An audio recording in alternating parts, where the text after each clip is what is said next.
This is the new Kia EV6, and as we've already discovered, the ambitious Korean brand's first dedicated electric vehicle is mighty impressive in top-shelf all-wheel drive GT-Line form. Let's see if the same applies for the longer range, rear-drive, entry-level EV6 Air.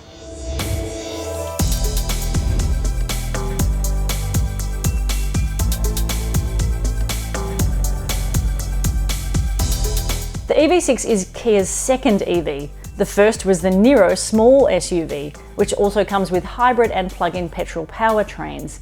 And it's the first in a family of new generation pure electric models. Officially classed as a large SUV, the EV6 is available in two trim levels, Air and GT-Line. Here we're testing the entry-level EV6 Air, which is exclusively rear-wheel drive and priced from under $68,000. Its list of competitors is growing, and it's led by Australia's top-selling EV, the Tesla Model 3 sedan, the stylish new Polestar 2 Fastback, and the EV6's system model, the carsales Car of the Year winning Hyundai Ioniq 5, which is classed as a medium SUV. But EV6 Air has a longer range than them all and also undercuts the Hyundai on price, at least for now. The EV6 strikes a unique silhouette with sweeping lines aplenty, but it's arguably more mainstream than the Ioniq 5. Flush fit door handles, LEDs front and rear, welcome lights, a unique spoiler and 19-inch alloys are standard. Under the body is a 77.4 kilowatt-hour lithium-ion polymer battery pack that's common to all EV6. And a mediocre 0 to 100 timer 7.3 seconds is a reflection of the heavy mass on hand here. Sprinting ability aside, the EV6 boasts a great real-world driving range of almost 530 kilometres, and it'll charge fast, at least via a DC rapid charger, thanks to an 800-volt electrical system currently only found in far more expensive vehicles. The EV6 Air runs a single reduction gear transmission that sends all power to the rear wheels. It feels really modern in here. I think a big curved screen can have that effect, but the sleek lines and minimalist design do so too.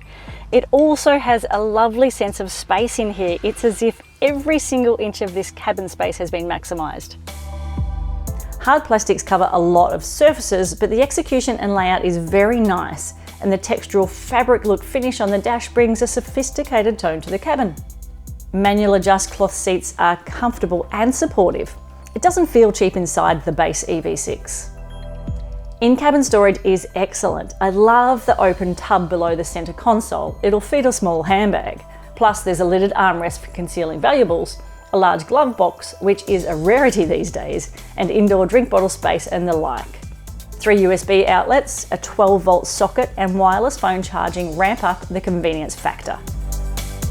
Large dual screens are becoming the hero feature in new cars, even in entry-level models, which is really great to see. This one is intuitive, it's easy to use, and the large graphics make it really easy to read. It is, however, a bit of a stretch for me to reach. The usual suspects are all accounted for on the multimedia front, with the exception of wireless Apple CarPlay and Android Auto and a head-up display, which is available on higher grades. Another large screen is home to the driver instrumentation cluster, which provides a lot of really useful data, and it's really well presented, including the all-important driving range. A large and clear reversing camera is exactly what you need to perfectly place the EV6. Safety tech is well covered too, with all the important stuff present and correct. Higher grades add features such as blind spot view monitor, head-up display, park assist, power child locks, and a 360-degree camera. It feels really nice back here. It's comfortable, although these high windowsills do make it feel a little bit enclosed, but we've got really good headroom and excellent legroom for all 3 occupants. You'll find pillar-mounted air vents, hard seat back pockets, an armrest with 2 cup holders and USB-C charge outlets, as well as a regular 3-pin domestic socket. The large liftback reveals decent load space and really easy access, and you've also got a retractable cargo blind. But what I love is all of the charging gear neatly stores under here. 4 anchor points, a light and 12-volt outlet are standard. You can also flip the second row seats from here for extra load space. So we've established that the EV6 is both well equipped and versatile, but how does it drive?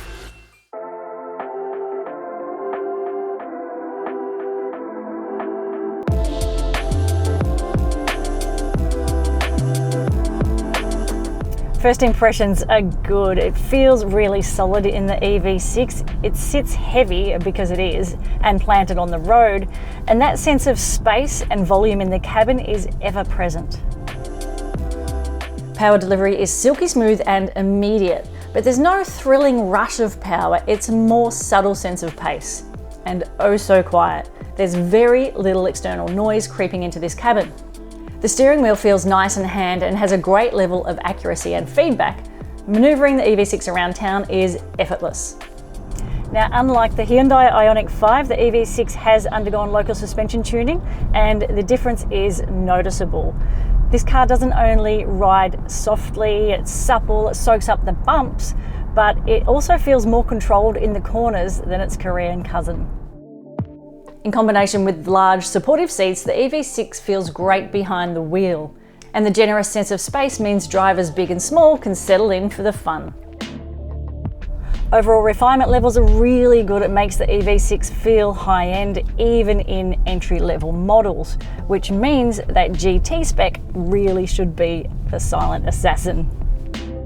Proving it's no one-trick pony, a family weekend away in the EV6 piqued my range anxiety, but it need not have. The Kia had more than enough charge to cope with my 300-kilometre round trip and then some. Forward vision is good for me, but side and rearward not so much. Now, admittedly, some of that could be because I am short, about 164 centimetres, so I've got my seat pulled forward, which means this B-pillar really gets in my way. I find it quite off-putting, and then the small rear window is a bit of a challenge too. Overall, the Kia EV6 is a very nice drive, quiet, comfortable, and dynamically rewarding. It gives you a very nice sense of confidence on the road and feels pretty effortless to drive pretty much everywhere. But it's no Model S played in a straight line, and it's an SUV only by name. Like the Ioniq and Polestar 2, the EV6 feels more car than crossover, even if its slightly taller ride height and duckbill rear end make it look a bit unique. The EV6 is covered by Kia's standard warranty period, but the battery warranty falls slightly short of its rivals. Spacious, modern and tech-savvy, a refined driving experience, a large, fast-charging battery with great real-world range, room for 5 occupants and their gear. It is a long and compelling list of reasons why you should check out the EV6. The EV6 will change how people feel about electric vehicles, and they should be excited. It's a taste of much more to come from Kia. But tame that excitement, because in a sad sign of the times, demand far outweighs supply, and the Kia EV6 is currently sold out until 2024.